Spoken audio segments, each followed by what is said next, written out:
Assalamualaikum warahmatullahi wabarakatuh. Salam Waalaikumsalam. warahmatullahi wabarakatuh. Selamat siang, yang terhormat Bapak Trisna Wijaya SEIMESY dan teman-teman sekalian yang saya banggakan. Perkenalkan, kami dari kelompok 5 mata kuliah Pegadaian Syariah yang akan menjelaskan mengenai tinjauan hukum Islam terhadap praktek maklar gadai motor di Kecamatan Purbaratu, Kota Tasikmalaya. Adapun kelompok 5 terdiri dari saya Srita Josepira Permana, Saya Muhammad Ihsan Adihan Fadilah. Saya Firman Rahman. Saya Risnawati. Baik, untuk mengefisienkan waktu, langsung saja ya penyampaian materi yang pertama, yaitu terkait pengertian gadai. Yang pertama, pengertian gadai. Gadai dalam fikih muamalah disebut sebagai rahan. Dalam bahasa, rahan berarti menahan. Maksudnya adalah menyimpan sesuatu untuk digunakan sebagai jaminan utang. Menurut bahasanya atau dalam bahasa Arab, rahan adalah tetap dan lestari dan disebut sebagai al-habsu yang berarti penahan.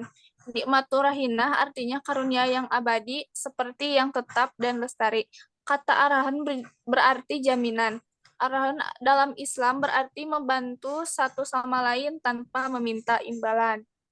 Arahan dalam Islam adalah cara bagi umat Islam untuk saling tolong-menolong atau ta'awun satu sama lain tanpa meminta imbalan apapun. Berdasarkan hukum Islam, penggadaian adalah tanggungan atas utang apabila pengutang tidak memenuhi kewajibannya. Semua barang yang pantas untuk dijadikan jaminan dapat dijual atau dihargai hanya apabila pihak yang beruntung tidak dapat melunasi utang dalam jangka waktu yang telah disetujui oleh kedua belah pihak. Oleh karena itu, hak pemberi piutang hanya terkait dengan barang jaminan apabila orang yang berutang tidak dapat melunasinya. Dengan demikian, pegang gadai diprioritaskan daripada kreditor lainnya. Selanjutnya yaitu mengenai rukun gadai. Adapun rukun dari gadai yang pertama yaitu akid atau orang yang berakad. Mereka adalah dua orang yang berakad, yaitu rahin dan murtahin, yang memiliki harta gadai sebagai jaminan atas hutangnya. Yang kedua yaitu makud alaih, yaitu harta benda yang menjadi jaminan dan hutang sebagai pinjaman rahin. Yang ketiga yaitu sigot, yaitu lapad yang terdiri dari ijab dan qabul dari kedua pihak melakukan gadai. Selanjutnya, pemateri kedua yang akan menjelaskan mengenai dasar hukum pegadaian syariah. Selanjutnya ada dasar hukum pegadaian. Yang pertama dalam Quran surat Al-Baqarah ayat 283. A'udzubillahi minasyaitonirrajim. Bismillahirrahmanirrahim. Wa in kuntum ala safari wa lam tajidu katiba farihanum maqbudah. Fa in amina ba'dukum ba'dan falyu'adzil tumina amanatahu wa yattaqillaha rabbah wa la ta'tumus syahadah wa may yaktumha fa innahu asimun qalbuh wallahu bima ta'maluna alim. Yang artinya, dan jika kamu dalam perjalanan sedangkan kamu tidak mendapatkan seorang penulis, maka hendaklah ada barang jaminan yang dipegang. Tetapi jika sebagian kamu mempercayai sebagian yang lain, hendaklah kamu yang dipercaya itu menunaikan amanatnya, dan hendaklah dia bertakwa kepada Allah. Dan janganlah kamu menyembunyikan kesaksiannya, karena barang siapa yang menyembunyikan, sungguh hatinya kotor dan Allah Maha mengetahui apa yang mereka kerjakan. Yang kedua ada hadis sabda Nabi Muhammad SAW yang artinya sesungguhnya Nabi Muhammad SAW membeli dari seorang Yahudi bahan makanan dengan cara hutang dan menggadaikannya baju besinya. Hadis riwayat Bukhari dan Muslim. Selanjutnya ada syarat gadai.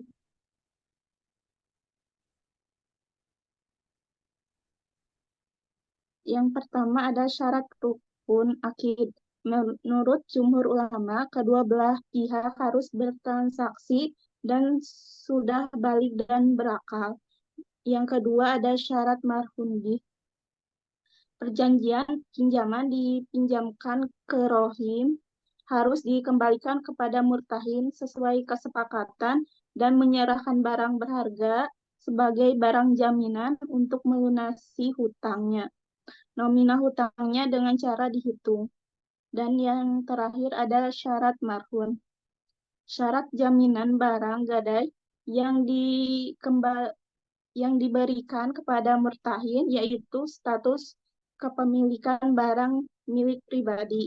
Barang jaminan merupakan barang pribadi yang berharga sehingga dijual dengan nilai yang sama dengan utang rohin. Bisa dimanfaatkan sesuai hukum Islam, barang dalam keadaan utuh dan ditunjukkan kepada murtahin. Sekian. Baik, selanjutnya akan dilanjutkan oleh pemateri yang ketiga, yaitu Firman.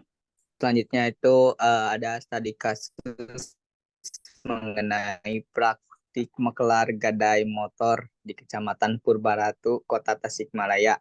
Nah, kebutuhan masyarakat yang beragam dan tidak terbatas merupakan hal yang tidak bisa dikecualikan di dalam hidup sehari-hari masyarakat.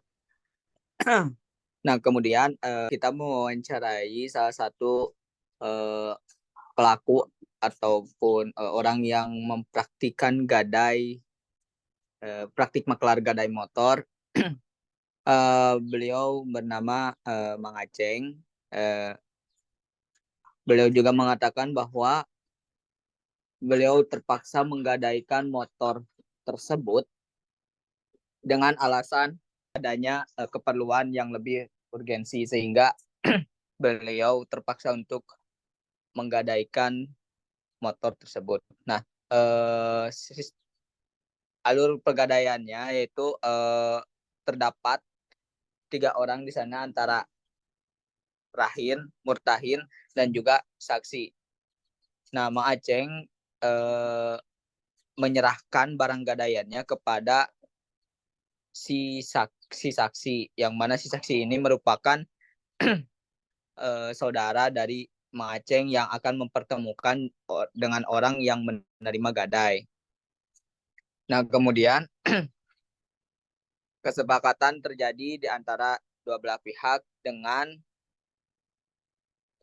keperluan ketika barang gadai diterima, maka barang gadai tersebut tidak diperkenankan untuk dipakai, namun Mang Aceng akan membayar lebih, ataupun beliau juga menyebutnya dengan bunga. Nah, implementasi gadai yang telah diwawancarai merupakan gadai yang sering dilakukan oleh halayak umum. Jadi si rahin dan murtahin ini sama-sama memberikan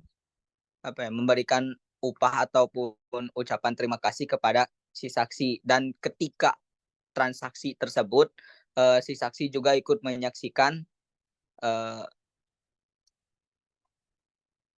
dengan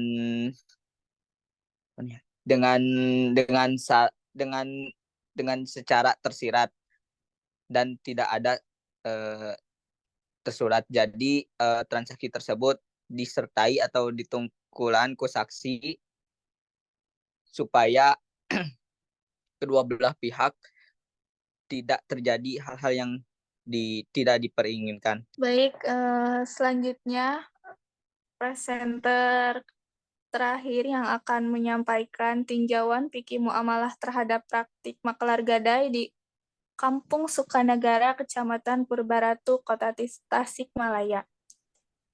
Baik, terima kasih Bu Moderator atas kesempatan waktunya. Jadi kan dari praktik maklar gadai yang terjadi yang telah dipaparkan oleh teman saya, biasanya kan terjadi adanya perantara antara pihak yang ingin menggadaikan dengan pihak yang menerima gadai. Nah, yang jadi permasalahan atau yang patut kita perhatikan dan mungkin menjadi bahan pertimbangan, bahan analisis kita bersama bahwasanya apakah hukum dari maklar atau perantara antara gadai dengan orang yang menerima gadai itu hukumnya boleh atau enggak. Kemudian apa sih hukum atau bagaimana halal haramnya upah yang diterima oleh si maklar tersebut dari kegiatan transaksi gadai yang menggunakan maklar. Nah, ditinjau dari fikih muamalah dari adanya eh, pihak maklar yang menjadi perantara antara pihak gadai dengan pihak yang menerima gadai itu akan memberikan manfaat yang sangat terasa bagi masyarakat, khususnya masyarakat yang memiliki keterbatasan waktu, keterbatasan pengetahuan, dan keterbatasan lokasi. Ya mungkin dari tempat dia menggadaikan dengan tempat yang digadaikan itu jauh. Nah, ada beberapa manfaat yang bisa dirasakan, diantaranya mempermudah masyarakat dalam melakukan gadai, karena dari pihak pihak maklar tersebut dia yang menjadi perantara yang menyampaikan barang gadai tersebut kepada pihak pegadaian. Kemudian kedua adanya mempercepat masyarakat untuk menerima modal. Bisa saja kan masyarakat yang membutuhkan modal tersebut membutuhkan modal dengan waktu yang cepat, sehingga muncullah maklar yang siap eh, membantu orang yang gadai tersebut cepat mendapatkan modal.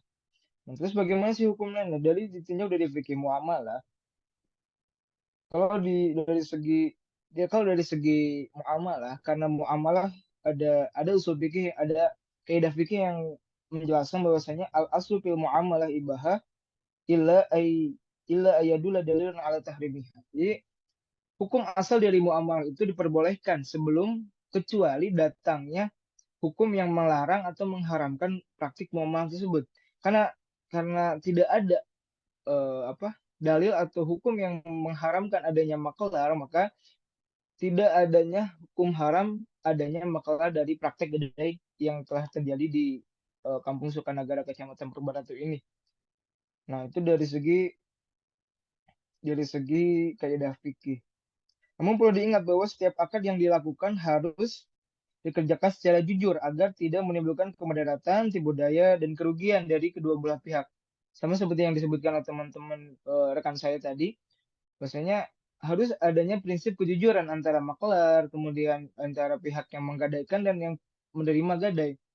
Sebab ada dalil yang mengharuskan bahwasanya setiap transaksi itu harus tidak mengandung kebatilan atau saling merugikan. Itu dalam Quran surat An-Nisa ayat 29. Bismillahirrahmanirrahim. Ya ayyuhalladzina amanu la ta'kulu amwalakum bainakum bil batil illa ayyakuna tijaratan an taradhim minkum. Wala taqtulu anfusakum innallaha kana yakumu rahima. Jadi bisa disimpulkan bahwasanya setiap transaksi maklar itu boleh, tapi kita harus melihat prinsip atau kaidah atau hukum yang terjadi itu harus ada prinsip kejujuran, kemudian tidak adanya goror, kemudian tipu daya. Sebab em, sebab kembali lagi hukumnya ketika adanya kebatilan dalam suatu transaksi, maka transaksi tersebut dianggap batal atau dianggap tidak sah karena adanya ketidakjujuran. Nah, bagaimana hukum dari upah tadi yang diterima oleh si pihak maklar? Nah, kembali kepada hukum atau kembali kepada beberapa transaksi atau muamalah dalam fikih, ada yang namanya wakalah atau mewakilkan. Nah, kita bisa kiaskan atau kita bisa samakan praktik maklar di sini dengan wakalah yang mana si pihak maklar tersebut dijadikan wakil atau orang yang mewakili si mewakil, orang yang mewakilkan gadai tersebut kepada pihak pegadaian. Nah, jadi bentuk upah itu bisa disamakan dengan ujroh atau imbalan dari jasa maklar tersebut. Jadi hukum dari upah tersebut bisa dikatakan diperbolehkan dengan catatan bahwasanya si maklar itu menjadi wakil atau perantara. Terus bagaimana akad yang terjadi kan harus ada akad itu ada sigot, kemudian ada akidain dua orang yang berakad. Nah, dari segi sini ini diperbolehkan karena adanya wakalah. Itu. Itu dari segi upah yang terjadi. Maka namun perlu diingat akad wakalah itu harus sesuai dengan beberapa syarat seperti adanya mewakil, wakil, kemudian eh, mewakil alaih gitu. Maka bisa disimpulkan berdasarkan hasil penelitian dan ditinjau dari perspektif fikih muamalah, praktik maklar di Kampung Sukanagara, Kecamatan Purbara atau Kota Tasikmalaya ini diperbolehkan atau sah. Hal tersebut dikarenakan tidak adanya nas yang mengharamkan secara langsung ataupun secara tidak langsung mengenai pengharaman peran maklar tersebut. Orang yang ditunjuk sebagai maklarnya pula dikiaskan atau disamakan dengan peran wakil dalam akad wakalah sebab sama-sama menjadi perantara antara dua orang yang berakad akidah. Seperti itu. Terima kasih. Alhamdulillah, sesi penyampaian materi dari awal sampai akhir telah selesai. Apabila dari teman-teman sekalian masih ada yang kurang dimengerti, boleh langsung bertanya.